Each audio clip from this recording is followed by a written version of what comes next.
नेपाल राष्ट्र बैंकले देशमा बढेको विदेशी मुद्रा सञ्चितिलाई बलियो बनाउन वित्तीय उपकरणका रूपमा प्रयोग हुने सुनमा लगानी बढाएको छ। चालु आर्थिक वर्ष 2082-83 सुरु भएसँगै राष्ट्र बैंकले हालसम्म थप 33 अर्ब 50 करोड 42 लाख रुपियाँ बराबरको सुन किनेको छ। यो सुन प्रमाणपत्रमा गरेको लगानी हो।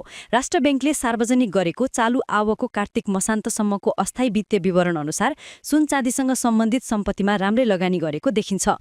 राष्ट्र बैंकको कुल सम्पत्ति विवरण हेर्दा सुन प्रमाणपत्रको लगानीमा ठूलो वृद्धि देखिन्छ। यस अवधिसम्म सुन प्रमाणपत्रको मात्रै लगानी 1 खर्ब 52 अर्ब 97 करोड रुपियाँ भन्दा बढी छ। यो तथ्याङ्क गत असार मसान्तसम्म लेखा परीक्षण गरिएको लगानी 1 खर्ब 18 अर्ब 19 करोड 35 लाख रुपियाँको तुलनामा 33 अर्ब 50 करोड 42 लाख रुपियाँले बढी हो। गत असारको तुलनामा 4 महिनामा राष्ट्र बैंकले थप 28% सुन खरिद गरी ढुकुटीमा थपेको छ।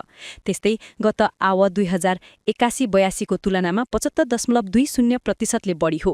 गत आवकको कार्तिकसम्ममा राष्ट्र बैंकले सुन प्रमाणपत्रमा मात्रै करिब 87 अर्ब 31 करोड 42 लाख रुपियाँ लगानी गरेको थियो।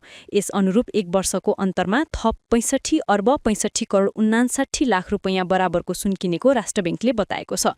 सुनका गहना अर्थात् भौतिक सुन किनेर सन्दुकमा राख्नुभन्दा सुनको शेयर बजारमा लगानी बढाएको राष्ट्र बैंकले जनाएको छ, जसले गर्दा बजारमा तरलता कायम राख्न र जोखिम कम गर्न मद्दत पुग्ने देखिन्छ।